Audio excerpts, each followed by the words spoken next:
बिहार की 75 लाख महिलाओं के खाते में आएंगे 10,000 रुपए। पीएम मोदी इस दिन ट्रांसफर करेंगे पैसे। सरकार ने बिहार की महिलाओं को आर्थिक रूप से सशक्त और स्वावलंबी बनाने के लिए एक महत्वाकांक्षी कदम उठाया है। मुख्यमंत्री महिला रोजगार योजना के तहत प्रत्येक परिवार की एक पात्र महिलाओं को स्वरोजगार मुहैया कराने के लिए 10,000 रुपए की सहायता राशि मुहैया कराई जाएगी। इस मौके पर आयोजित कार्यक्रम में प्रधानमंत्री नरेंद्र मोदी ऑनलाइन जुड़ेंगे। मुख्यमंत्री नीतीश कुमार कार्यक्रम के मुख्य अतिथि होंगे। बिहार की 75 लाख महिलाओं के बैंक खाते में 10-10 हजार रुपए की राशि डीबीटी सीधे ट्रांसफर किए जाएंगे। मौसम की मार से फीकी पड़ सकती है गरबा की चमक। आईएमडी ने बारिश को लेकर किया अलर्ट, जाने हफ्ते भर का हाल।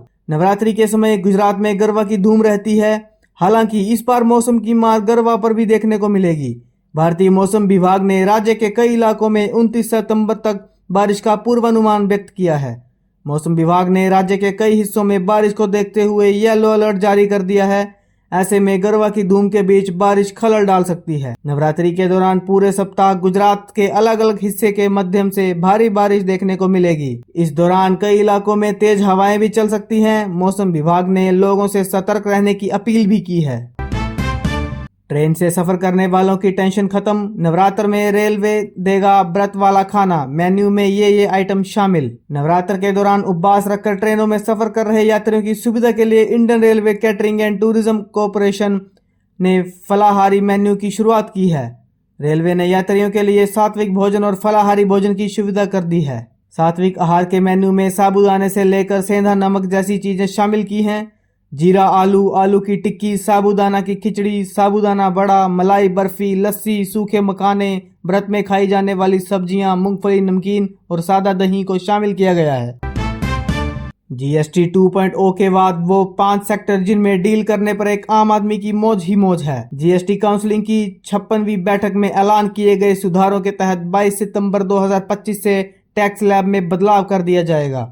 अब 4 के बजाय 5 और 18% के स्लैब ही होंगे, जबकि लग्जरी और सिन गुड्स पर 40% टैक्स लगेगा।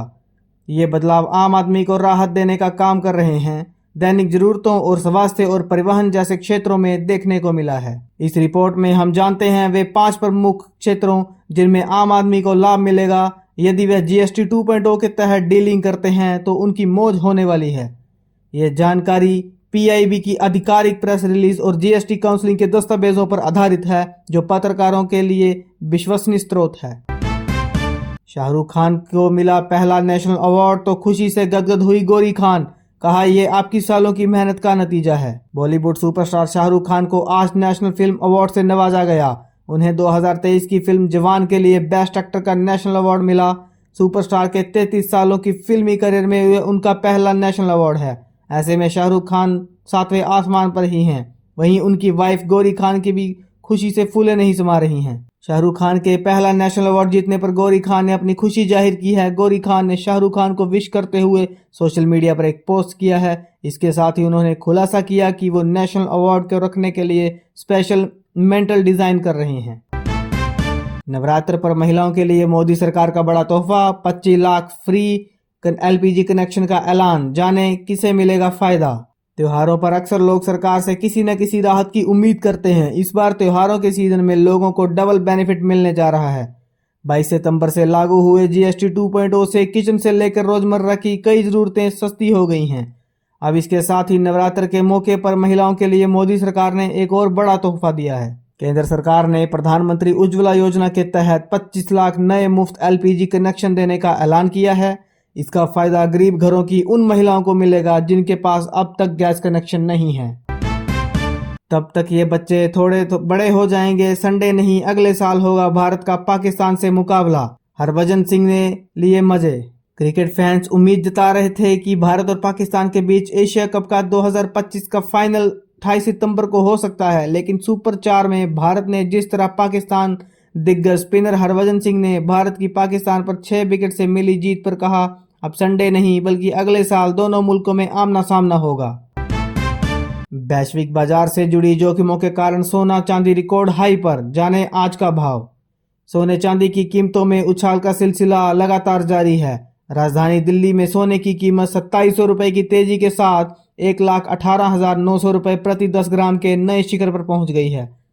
वहीं चांदी की कीमत भी 3220 रुपए की तेजी के साथ 1,39,600 रुपए प्रति किलोग्राम के सर्वकालिक उच्च स्तर पर पहुंच गई है। बगराम एयरबेस बनेगा जंग का नया अखाड़ा, यूएस और पाकिस्तान से अकेले भिड़ने को तैयार तालिबान। अफगानिस्तान का बगराम एयरबेस जंग का अखाड़ा बनता दिख रहा है, जिसे अमेरिका दोबारा हासिल करना चाहता है। राष्ट्रपति डोनाल्ड ट्रंप का कहना है कि एयरबेस अमेरिकी तालिबान ने अब कहा है कि अगर अमेरिका बगराम एयरबेस पर फिर से कब्जे की कोशिश करता है तो वो फिर से युद्ध के लिए तैयार रहे। ई आधार से घर बैठे अपडेट हो जाएगा नाम, पता, मोबाइल नंबर। जाने कब लॉन्च होगा आधार का ये यूजर ऐप। आज के समय में आधार कार्ड सिर्फ एक डॉक्यूमेंट नहीं बल्कि हमारी जिंदगी का एक अहम हिस्सा बन चुका है। आधार के बिना आपको कई जरूरी काम नहीं पूरे हो सकते हैं।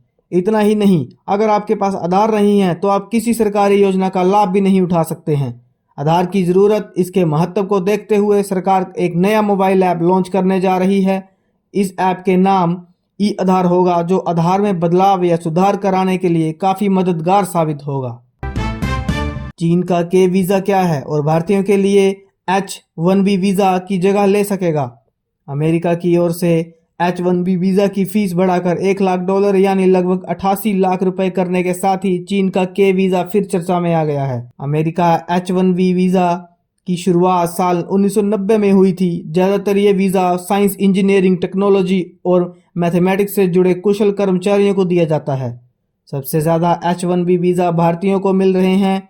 इसके बाद चीन के लोगों को ये वीजा दिया जाता रहा है।